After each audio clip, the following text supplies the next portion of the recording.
বন্ধুরা আসুন, এই বিএনপির নেতা ফজলুর রহমান তিনি সমন্বয়কদের যা বললেন, আসুন আমরা ভিডিওটি সম্পূর্ণ দেখে আসি। সম্পূর্ণ দেখলে ভিডিওটি আপনারা বুঝতে পারবেন। তাহলে আসুন ভিডিওটি আমরা দেখে আসি। এই যে ছেলে পেলেগুলা মুক্তিযুদ্ধ নিয়ে কথা বলে, কালকে না পরশু দিন এই ছেলেটা রাহিদ ইসলাম বলল। এখন আমি এদেরকে, মানুষ বলে আপনি এদেরকে তো বকেন কেন? না, আমি তো এদেরকে আদর করি। এদের বাপের চেয়ে আমি 15 বছর বয়সে বড়।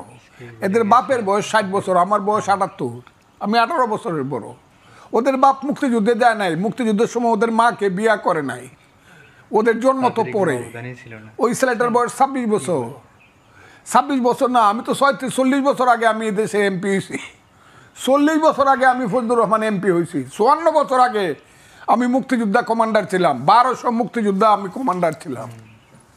হাজারে হাজারে মুক্তিযোদ্ধা ফজলুর রহমানের নেতৃত্বে চলছে। আমার নাম শুনলে রাজাকাররা 7 মাইল দূর থেকে দৌড়ায় চলে গেছে।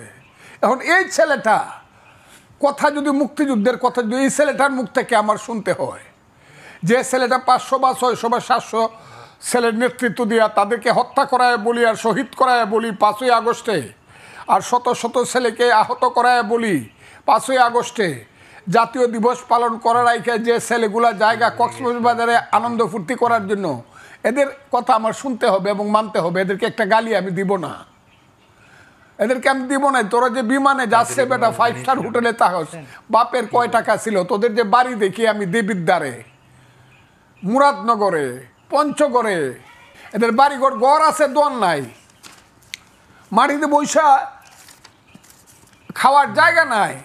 এইসব ছেলেপেলেরা 100 টাকার ক্ষমতা ছিল না, এরা 100 কোটি টাকার মালিক হলো কিভাবে? এদের কাছ থেকে আমার মুক্তিযুদ্ধের শিক্ষা নিতে হবে যে 71-এর কথা বেশি কইেন না। আমরা 47ও কমো, 71 কমো, কিন্তু আসলে হলো 24। এরা হলো বেজন্মা। আমি এদেরকে বলি তোরা বাংলাদেশ থেকে যা।